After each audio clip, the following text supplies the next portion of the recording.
सो hey everyone, ICU में as a non पीजीजीआर काम करने का सबसे बड़ा फायदा ये होता है कि जहाँ इंटर्नशिप में हमें एक सूचर लगाना भी बहुत बड़ी अचीवमेंट लगता है, वहीं आईसीयू में डेली हमें एक ऐसे केसेस और ऐसे क्लिनिकल एक्सपीरियंसेस मिलते हैं जिनसे हमारा क्लिनिकल कॉन्फिडेंस तो बूस्ट होता ही होता है, साथ में हमें बहुत सारी नॉलेज भी मिलती है।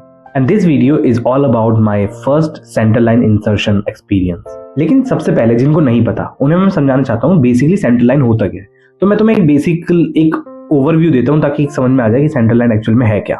देखो, पेरिफेरल लाइन से हमें सारी दवाइयां हम देते हैं, कैनुला लगाते हैं, सारी दवाइयां वहां से देते हैं। बट कुछ स्पेसिफिक केसेस जैसे कि अगर पेशेंट की वेसोप्रेसर चल रहे हो, जैसे नॉरएड्रेनालिन, एड्रेनालिन चल रहा हो, डोपामिन चल रहा हो, वेसोप्रेसिन चल रहा हो, अगर ये सारी दवाइयां चल रही हो, या फिर किसी भी तरह का आयरन ड्रॉप चल रहा हो जैसे कि डोब्यूटामिन वगैरह, या फिर पेशेंट का कोई भी हाईली कॉन्सेंट्रेशन फ्लूइड जैसे कि केसीएल वगैरह चल रहा हो, इन सारे ही केसेस में पेरिफेरल लाइन बहुत ज्यादा एक्सेस नहीं दे पाता। पेरिफेरली हम उन चीजों को बहुत ज्यादा नहीं दे सकते, उन फ्लूइड्स को, उन दवाइयों को। इन सबको पेरिफेरल लाइन से देने का एक कॉम्प्लिकेशन ये भी होता है कि टिश्यू नेक्रोसिस करा सकते हैं, थ्रोम्बोफ्लेबाइटिस करा सकते हैं, एंड वेन्स को बहुत ज्यादा खराब कर सकते हैं बेसिकली। तो मोटा मोटा यही कहूंगा कि बेसिकली जब हमें लाइफ सेविंग ड्रग्स देनी होती है तो पेरिफेरल लाइन बहुत ज्यादा सही नहीं होती एक्सेस के लिए, तो हमें एक सेंट्रल लाइन से एक्सेस लेना पड़ता है जहां पर हम दवाइयों को मेजर वेसल्स में डाल सकें। जैसे कि मोस्ट कॉमनली 3 साइट्स होती हैं जहां पर हम ये सेंट्रल लाइन को इंसर्ट करते हैं। एक होता है जगुलर वेन, और सेकंड है सबक्लेवियन वेन और फेमोरल वेन। ये 3 जगह ही बेसिकली डाले जाते हैं। डायलिसिस के टाइम पर भी फेमोरल वेन में हाई फ्लो लाइन वगैरह डाल सकते हैं। सो बेसिकली ये एक बेसिक आइडिया था कि सेंट्रल लाइन है क्या। तो स्टार्टिंग में जब मेरी इंटर्नशिप चल रही थी तब मैं सोचता था कि ये सारे प्रोसीजर मुझे कब सीखने को मिलेंगे। इंटर्नशिप भी खत्म हो गई है, जेआरशिप चालू हो गई है, अब कब सीखूंगा ये सब, सेंट्रल लाइन, इंट्यूबेशन। जब मैं न्यू विजन यूनिवर्सिटी जॉर्जिया में था तो वहां पे हमें डमी पे हमें सिखाया गया था इंट्यूबेशन का, बट डमी पे करना एक अलग चीज है। एंड ऑनेस्टली गाइज, आईसीयू का 1 महीना इंटर्नशिप के 6 महीने के काम से ज्यादा एक्सपीरियंस दे देता है। तो जब मैंने आईसीयू ज्वाइन किया तब मुझे अल्ट्रासाउंड का एबीसीडी भी नहीं पता था। कैसे सेटिंग्स होगी, कैसे आर्टरीज वेन्स को डिफरेंशिएट करेंगे, कैसी आर्टरी और वेन इवन दिखती है, मुझे ये भी नहीं पता था। एंड जब मैंने आईसीयू ज्वाइन किया तो थैंक्स टू माय सीनियर्स, उन्होंने मुझे हर एक चीज सिखाई। गाइस, रियल वर्ल्ड बहुत ज्यादा कलरफुल होता है लेकिन अल्ट्रासाउंड सिर्फ ब्लैक एंड व्हाइट होता है। तो हमें ब्लैक एंड व्हाइट में ही डिफरेंशिएट करना पड़ता है कि वेन और आर्टरी क्या है और कैसे हम पता करेंगे ये वेन है और ये आर्टरी है। सब कुछ ब्लैक एंड व्हाइट। एंड यहीं से पहला स्किल स्टार्ट होता है। सबसे पहले डिफरेंशिएट करना आना चाहिए वेन और आर्टरीज को, कि अल्ट्रासाउंड की ब्लैक एंड व्हाइट में वेन और आर्टरी कैसे डिफरेंशिएट करेंगे। एंड साथ साथ ही कॉम्प्लिकेशन का डर भी देखना है हमें। कॉम्प्लिकेशन क्या, आप अगर बहुत ज्यादा डीप निडल डाल देते हैं तो न्यूमोथोरेक्स तक हो सकता है, क्योंकि लंग्स का जो एपेक्स होता है ना वो इधर ही साइड होता है। एंड थोड़ी सी भी निडल अगर टच हुई तो वहां पर न्यूमोथोरेक्स होने के चांसेस होते हैं। तो ये प्रोसीजर बहुत प्रिसीजन के साथ करना चाहिए। तो सबसे पहली स्किल तो यही डेवलप करनी है कि अल्ट्रासाउंड मशीन में पहचाने कैसे चीजों। एंड यहाँ रोल आता है सीनियर्स का। तो सीनियर्स ने हमें ये बताया कि जो कंप्रेसिबल है वो वेन है, जो पल्सेटिंग है वो आर्टरी है। जगुलर वेन के साथ ही बिल्कुल अटैच्ड कैरोटिड आर्टरी भी होती है। कई बार तो किसी पेशेंट में इतनी कॉम्प्लिकेशंस होती हैं कि दोनों आर्टरी और वेन एक साथ ही और एक ही सेम साइज की होती है। एंड वहां बड़ा डिफिकल्ट हो जाता है ये देखना कि कैसे हमें प्रिक लेना है और कैसे निडल को इंसर्ट करना है जो कि आर्टरी से बच के हम सिर्फ वेन में जा पाए। एंड ऐसा ही यहाँ पर भी हुआ। मैंने एक साथ ही अपनी सेंट्रल लाइन डालना स्टार्ट नहीं कर दिया था।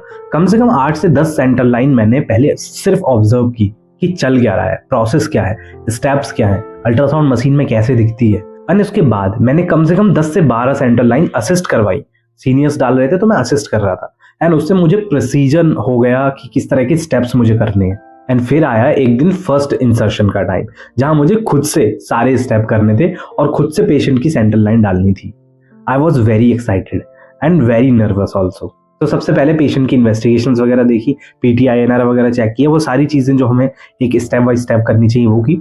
देन वॉश हुआ, गाउन पहना, ग्लव्स वगैरह दिए, एंड ये सारी चीजें कर मैं रेडी हो गया था सेंट्रल लाइन इंसर्ट करने के लिए। एंड उसके बाद फाइनली मैंने पहला प्रिक लिया अंडर सुपरविजन। यहाँ पर मेरे सीनियर्स खड़े थे, यहाँ मैं अपना प्रोसीजर कर रहा था, एंड साथ में एक आधे स्टाफ लोग भी थे।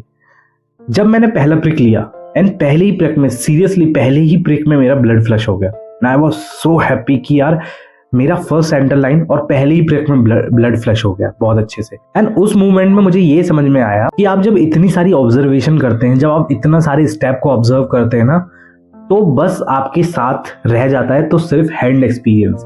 बाकी सारी चीजें आपको ऑलरेडी आपके माइंड में चल रही होती हैं। एंड वो ऑब्जर्वेशन मेरे उस दिन बहुत ज्यादा काम में आया था जब मैंने पहला प्रिक लिया था, क्योंकि हर वो चीज मैं पहले ही 10-15 बार देख चुका था। हर चीज़ की कॉम्प्लिकेशन, हर एक चीज़ को समझ चुका था कि कैसे सीनियर्स कर रहे हैं। एंड उस टाइम पे मुझे बहुत ज़्यादा रिलैक्स फील हुआ कि जब एक ही बार में मेरा ब्लड फ्लश होके आ गया। फिर स्टेप बाय स्टेप सारी चीज़ें की, गाइड वायर डाला, डायलेट किया एंड उसके साथ साथ फिर सेंट्रल लाइन डाली एंड उसके बाद फ्लश किए एंड सारी चीज़ें पेटेंसी वगैरह चेक करने के बाद सूचर कर दिया स्किन पे विद लिग्नोकेन एंड ड्रेसिंग वगैरह की एंड प्रोसीजर कंप्लीट। अब मुझे करना था वेट, सबसे इंपॉर्टेंट चीज़ का, वो था एक्सरे। पोस्ट प्रोसीजर एक्सरे का वेट करना था। वो 30 मिनट का वेट मुझे बहुत ज़्यादा लॉन्ग लगा, क्योंकि उस 30 मिनट में मुझे मेरी फर्स्ट सेंट्रल लाइन का रिजल्ट मिलने वाला था। क्या वो सेंट्रल लाइन सही से प्लेस हुई है, क्या नीमोथोरेक्स तो नहीं हुआ है, या फिर मुझे ये भी देखना था कि क्या सेंट्रल लाइन की जो पोजीशन है वो माल पोजीशन तो नहीं है। एंड फाइनली उसके बाद एक्सरे आया एंड देखा कि जो सेंट्रल लाइन की टिप थी वो बिल्कुल सही प्लेस थी। एंड फाइनली ये फर्स्ट सेंट्रल लाइन का प्रोसीजर सक्सेसफुल हो चुका था and that was my first central line insertion experience. तो उसके बाद लगभग अभी तक मैं 15 से 20 सेंट्रल लाइन डाल चुका हूँ एंड साथ साथ ही मैंने बहुत सारी सेंट्रल लाइन अंडर सुपरविजन में भी डाली। ये जो 15 से 20 सेंट्रल लाइन है ये मेरी इंडिविजुअल सेंट्रल लाइन्स है एंड टच वुड अभी तक कोई भी कॉम्प्लिकेशन नहीं हुआ, सारी चीजें सही रही।